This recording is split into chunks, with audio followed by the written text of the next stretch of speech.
সন্দেহ না স্যার, আমি সরাসরি বলি না। শিকদার চেয়ারম্যানের ছোট ভাই মনসুর শিকদার, ও মেরেছে আমার বাবাকে।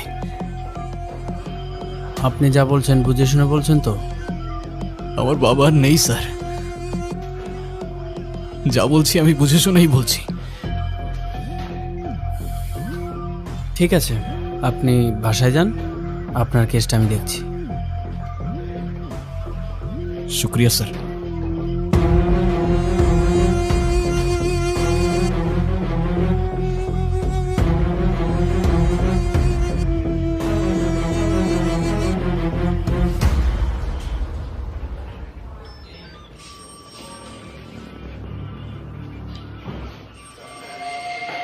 হ্যালো।